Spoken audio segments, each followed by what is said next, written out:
അനുമോൾ വിചാരിക്കുന്ന ആളൊന്നും അല്ല കേട്ടോ. അക്ബറിൻ്റെ അടുത്ത് അടിച്ച ഡയലോഗ് കേട്ട് കഴിഞ്ഞാൽ നമുക്ക് മനസ്സിലാകും അനുമോൾ ഇതെല്ലാം പ്ലാൻ ചെയ്ത് തന്നെ ചെയ്ത കാര്യങ്ങളാണ് എന്ന്.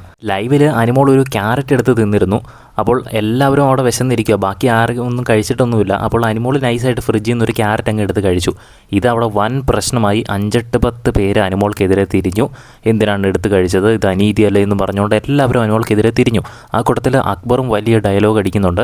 ഇത് അവളുടെ അടവാണ്, അവൾക്ക് നാളെ ജയിലിൽ കയറി പോയിട്ട് അവിടെ കിടന്ന് കണ്ടന്റ് ഉണ്ടാക്കണം, അതുകൊണ്ട് നാളെ ജയിലിലേക്ക് നോമിനേറ്റ് ചെയ്യാൻ വേണ്ടിയിട്ട് അവൾ മനഃപൂർവ്വം ചെയ്തതാണെന്ന് പറയുന്നു. അപ്പോൾ തന്നെ അനു അവിടെ നിന്ന് എഴുന്നേറ്റിട്ട് കുറേ കാര്യങ്ങൾ പറയുന്നുള്ളൂ. അതെടാ മനഃപൂർവ്വം ഞാൻ ചെയ്തതാ, എനിക്ക് ജയിലിൽ പോയി കിടക്കണം, ഞാൻ അവിടെ കിടക്കുന്നുണ്ട്, ഞാൻ കണ്ടന്റ് കൊടുക്കുന്നുണ്ട്, നിനക്കെന്തെങ്കിലും കുഴപ്പമുണ്ടോ? അവന് ജയിലിൽ പോകാൻ പറ്റാത്തതിൻ്റെ ഒരു കുശുമ്പ്, ഞാൻ കണ്ടന്റ് ഉണ്ടാക്കുന്നുണ്ട്, ഞാൻ ജയിലിൽ പോകും, ഞാൻ ഇവിടെ കണ്ടന്റ് ഉണ്ടാക്കും, എനിക്ക് ഇവിടുന്ന് ബിഗ് ബോസ് പേയ്മെൻറ്റ് തരുന്നുണ്ട്, അതിന് പകരമായിട്ട് ഞാൻ കണ്ടന്റ് കൊടുക്കും, അതിന് നിനക്കെന്തെങ്കിലും കുഴപ്പമുണ്ടോ? നീ പാട്ട് പാടുന്നുള്ളതല്ലാതെ നിനക്ക് ഇവിടെ നീ വേറെ എന്തെങ്കിലും ചെയ്യുന്നുണ്ടോ? അപ്പോൾ അക്ബറിന് അങ്ങ് കയറി ട്രിഗറാകുന്നു. അക്ബറും കുറേ കാര്യങ്ങൾ പറയുന്നുണ്ട്.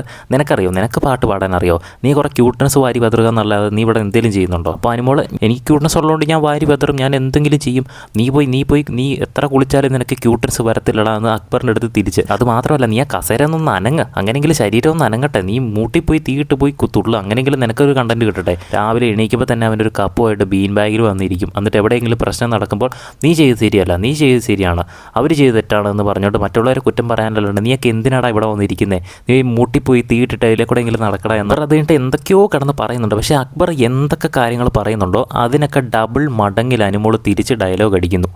മാത്രമല്ല അനുമോൾ ഏറ്റവും അവസാനം പറയുന്നുണ്ട്, എടാ അനുമോൾ ഇവിടെ ചുമ്മാ ഇരുന്നാലും അനുമോൾക്ക് കണ്ടന്റ് ഉണ്ടാക്കാൻ അറിയാടാ, ഇതെല്ലാം എനിക്കറിയാം എവിടെ കണ്ടന്റ് കൊടുക്കണം എന്ന്, ജയിലിൽ പോയി കിടന്ന് അവിടെ കണ്ടന്റ് കൊടുക്കാൻ എനിക്കറിയാം. അതായത് ഇതുവരെ അനുമോൾ കൊടുത്ത കണ്ടന്റുകളെല്ലാം പ്ലാൻ ചെയ്തുകൊണ്ട് തന്നെ ക്രിയേറ്റ് ചെയ്ത കണ്ടന്റ് ആണ് എന്ന് നമുക്ക് തോന്നിപ്പോകും.